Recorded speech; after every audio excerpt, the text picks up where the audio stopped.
What's up, everyone? It's Adam with Recovered on Purpose, and this is Fourth Step Inventory, making it quicker and simpler. How many times have we watched someone we cared about sit on their fourth step only to relapse a short time into it? I, for one, grew sick of watching this while feeling like there was nothing I could do. Sometime in my first couple weeks of recovery, I heard a message from a circuit speaker named Chris R. that talked about doing the steps rapidly, having the spiritual awakening necessary to gain conscious contact with God, and getting on with our new life in recovery, happy, joyous, and free. In this video, you are going to learn some history of the 12 steps and how people used to do them, a simplified way to look at the fourth step, and how to do resentment, fear, and sex inventory quickly and thoroughly. First, let me give you a brief history of the 12 steps and the speed the original members of Alcoholics Anonymous did the work. A new dawn arose when Bill Wilson took what he learned from the Oxford groups of the time and got a proctologist named Dr. Bob Smith to do the work with him. This communion was taken prior to a big book being written, prior to AA, and prior to people whining about doing their inventory in meetings. And thank God for Dr. Bob. After a while of drinking on and off, failing to stay sober for very long, and one extremely embarrassing trip to a doctor's conference where he drank so much he didn't remember traveling, Dr. Bob Smith got sick of the way he was living, decided to get rigorously honest, and while Bill W. and Ann Smith waited anxiously to hear news of where he was, Dr. Bob went out and did the steps in a day before coming home to his wife and best friend, never to drink again. Then came Bill D., AA number 3 from the famous photo, The Man in the Bed. Bill D. entered into the Akron City Hospital for his last detox on June 26, 1935. 2 days later, Bill W. and Dr. Bob walked into his hospital room and shared their idea about the disease of alcoholism and the way they had found personal success in defeating their drink problem. Bill D. did the first 3 steps right there, gave his life over to his higher power, and began a searching and fearless moral inventory with the founders.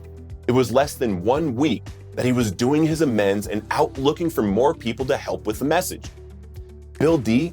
never drank again until his death on September 17, 1954. Reading into the history of the 12 steps and the founding members of all the fellowships that you and I qualify for, I have found one thing that has changed over the course of history from the message it used to be to the message it is now. The steps are the solution, and working them every day keeps us connected to God and recovered, not meetings and relying on sponsors to help you feel better. With rigorous honesty to yourself in this process, laying everything out on paper without keeping secrets from your spiritual advisor or sponsor, your fourth step inventory will become a place for you to discover the truth about your behavior. Spoiler alert, your drinking and drugging is not the cause of your behavior. At this point of our step work, we have finished the first 3 steps and have made a decision to turn our will and our lives over to the care of God as we understood Him. It is important while doing the 4th step to remember one thing. You are on the 4th step. You are not making direct amends to anyone during this process. You aren't even telling your sponsor or anyone else the secrets within your journal. Just do the inventory and decide later what to do with it. So, what exactly is a fearless moral inventory? The Big Book talks about taking inventory in a business, taking inventory of the stock in trade for the saleable goods you can still use for profit and to get rid of the unsaleable and damaged goods your business cannot utilize. You throw them out without any regret or reservation of what they may be able to create because they are damaged and unsaleable. A personal moral inventory is looking at your life and searching for the flaws in your makeup as the unsaleable goods and getting rid of all those defects of character with the help from a higher power you come to understand through this process. There are 3 areas of our lives we search during the inventory process: doing resentment inventory, fear inventory, and sex inventory. Don't worry, no one is going to read the inventory unless you share it with them. The interesting part of this is so many of us look at the inventory we need to do, and instead of just doing it, we start to build up more fears and feel ashamed before anyone even knows anything in it. Also, I guarantee you, anything you're putting on these pieces of paper for those 3 categories, I have heard at least that bad and probably have something similar in my own inventory. You're not alone.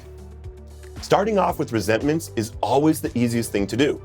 The way I did this part, and the way I have my sponsees do it, is to start only with writing the names down on paper of any people, institutions, or principles you resent, or who have wronged you and you are still feeling negative feelings about them. Side note, to sound smart in your next meeting, resent originates from the French ressentir, re being again, and sentir being to feel, going back to the Latin sentir. So, to resent someone is to feel again something they did to wrong you. And we're back. Write down very simply the names of people in your life you feel wronged you, institutions such as the church, the government, schools, etc., and principles like the Ten Commandments, feminism, conservatism, etc. Write them out, and only the ones that are present in your mind, without leaving anything out. Then, next to each name, in 19 words or less, 19 words is the most the big book uses to explain a resentment, so we might as well make it simple on ourselves first go around, right?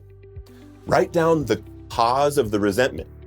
Then, after completing those first two columns all the way down, go back to the first name, and next to the cause, write down the areas within yourself it affected, like your self-esteem, your money or your pocketbook, your ambitions, what you want out of life, personal relationships, sex relationships, pride, who you think you are, or security, what you need to be okay. For more in-depth inventory guides and worksheets, visit our Resentment Inventory Guide webpage in the description of this video. All right, let's move on to identifying your core fears. So, taking a look at the third column of your resentment inventory and what parts of yourself were threatened, take a look at the exact nature of where it comes from and bracket any of the areas affected that are based in fear. For example, if we look at Mr. Brown in the Big Book on page 65, you will see our self-esteem was affected in every cause of the resentment, and each was based on fear. It doesn't tell us exactly why they are based on fears, but it's pretty simple to draw our own conclusions. His attention to my wife. The fear based on self-esteem could be something like, I'm afraid Mr. Brown will take my wife from me, or I'm afraid my wife will see Mr. Brown as better than me. Another one, he told my wife about my mistress. The fear could be, I'm afraid my wife is going to leave me, or I'm afraid everyone is going to find out I'm a cheater. Now for the fun part of a searching and fearless moral inventory of our fears. Write one of these fears on a separate piece of paper and ask yourself, if this thing you're afraid of happens, then what will happen? For instance, if your fear is, I'm afraid my wife will leave me, you would probably put something like, I will be alone. Then ask yourself again, if I'm alone, what will happen? You might find your core fear that is actually running your life from these resentment-driving fears is something like, I'm afraid I'll die alone and not leave anything behind. This process of self-discovery can cause emotions from difficult events in your past that may have caused them in the first place. But life today no longer needs to be driven by 100 forms of fear. Now about sex. Fourth step inventory without examining our true sexual conduct over the past years and our present actions is an easy way to curb responsibility and keep causing harm with our actions. This part of the fourth step turns this into an action step. Write down the names of everyone you can remember having sexual contact with in your life. I tell my sponsees this means anyone, consensual or not, either sex, and the truth is more important than trying not to do it wrong. Hint, no one does a perfect fourth step. You just need to do it to where you tell yourself it's complete. Next to each name, you have written down, truly examine your behavior in that relationship or interaction, and write down where you were selfish, dishonest, or inconsiderate of the other person. Did you hurt this person with your conduct before or after? Did you intentionally and unjustifiably make the person jealous, suspicious, or bitter in order to run the show and get what you want?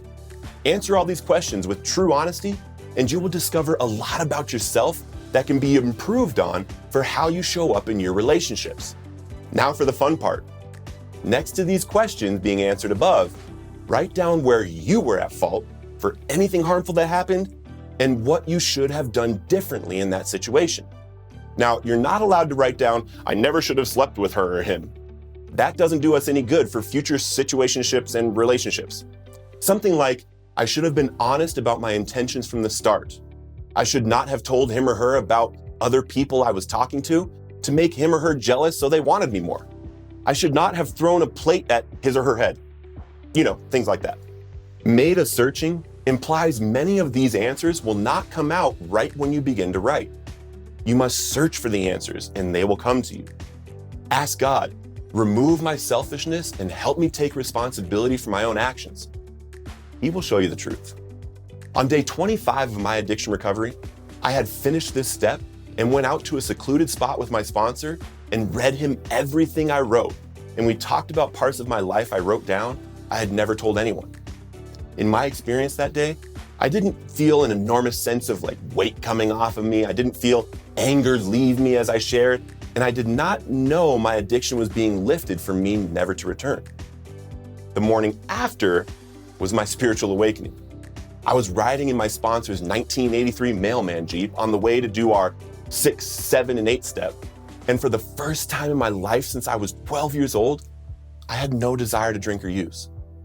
My addiction had been lifted and my recovery had truly begun. I didn't feel anger at others or like I was afraid of the future or anything from my past. I was reborn. Please do not take this step lightly. And please do not sit on this for months and become one of our brothers and sisters who relapses again and again without ever finishing this vital part of recovery. I love you so much, and I'm so grateful you have found this post and are on the recovery journey with me. I can't wait to hear from you and meet you one day. And until then, may God bless you and keep living Recovered on Purpose.